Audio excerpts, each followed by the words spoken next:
There is breaking news from the Middle East, and this is significant. It is getting hotter there. Syria and Iran just last hour threatening to retaliate against Israel after Israeli fighter jets reportedly launched an airstrike inside of Syria. Remember just a few days ago, a top Iranian official saying that any attack on Syria would be considered an attack on Iran as well. This is the area of concern right here. But as for this story today, just keep an eye on this part of the world here. We can advance at one time. We'll show you what we believe happened here, okay? Here's Syria with the capital city, Damascus. This is about where you find the borderline at present day between Israel and Syria, the Golan Heights. It's believed that there was some sort of storage facility right here, southwest of Damascus. And in addition to that, there could have been a convoy on the move and destined for Lebanon, which is where Hezbollah is stationed. Now, we'll go back to the bigger map one more time because I want to bring in KT McFarland on this. In this whole section here, whether it's Syria or whether it's Lebanon, Israel to the south, Jordan as well, which has been very quiet lately, which is a little unusual given the Arab Spring, and then Egypt down here, and specifically the area of the Sinai Peninsula, which bumps up right against Israel to the south. With that, KT McFarland, Fox News national security analyst with us, and good morning to you. It was a pretty striking thing to get the reports yesterday afternoon about 2 hits inside of Syria, and then today we get the headline from Iran and Syria suggesting that it will retaliate against Iran. Yeah. Or rather against Israel, my apologies. Where is this going now? Well, first of all, I think Syria's got a lot of trouble dealing with its own internal situation. I don't think they've got the bandwidth to retaliate against against Israel. But now the important thing to remember is Israel and Iran are preparing for war. I don't think they've made the decision to go to war, but they are both pre-positioning themselves for that. To go back to your map for a minute, Iran isn't next to Israel, right? But Iran has allies that are surrounding Israel, as you very well pointed out on that map, Bill. And what Iran is doing, is reinforcing all those allies. They're reinforcing Lebanon, as you pointed out, on the Gaza Strip to the west of Israel. They're reinforcing. And the Israelis are trying to attack and preempt any ability of Iran to retaliate.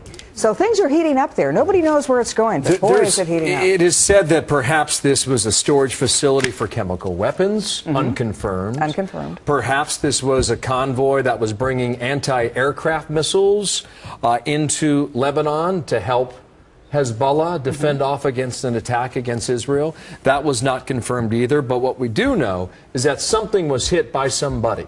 And if you're the Israelis, would this not be the perfect time to do that? Yeah, absolutely. Syria is so entirely distracted with its own civil war. Syria is distracted. Whatever happens, Israel cannot allow those Golan Heights area, which they fought over for years. You know, the last several wars have been over the Golan Heights. They cannot allow Iran to use its cat's paws on the Golan Heights to have chemical weapons, to have anti-aircraft, to have missiles. If you remember, in the fall, in October, Gaza, which is on the west of Israel, there were Scud missiles, Iranian Scud missiles, being reinforced and put there. The Israelis attacked those. If you'll remember, a week before that, there was a weapons plant in Sudan, in Africa, that presumably the Israelis hit. That was a plant making weapons that were on their way to Gaza. So this is all heating up. In all of our discussions over the past month or two, you consistently come back to that Sinai Peninsula. Yeah. And you say at the moment it's like the Wild West. Yeah. How? Well, it's an area that is very sparsely populated. I mean, who lives there? Bedouin tribesmen live there. And the Sinai Peninsula, in the '67 war that the Israelis fought against the Arabs, and in the '73 war, that was the crucial area. That was the area where the Israelis moved in, the Egyptians moved in, back and forth. They fought over that for years. Now, in 1973, my boss, Henry Kissinger, made a deal. And the deal was with the Egyptians. You have a peace treaty with Israel, and we will give you military equipment. We will give you economic assistance. But we want that Sinai Peninsula to be demilitarized and safe. And now what's happening is that the Sinai Peninsula is being populated by al-Qaeda. They're setting up shop there. So it's anybody's game. It's anybody's game. And that's the route into Gaza, which threatens Israel yet again. One more point on all this, and I mentioned Jordan has been relatively quiet. If that goes, I mean, that was has been a friendly neighbor to the east. But what are we doing right now?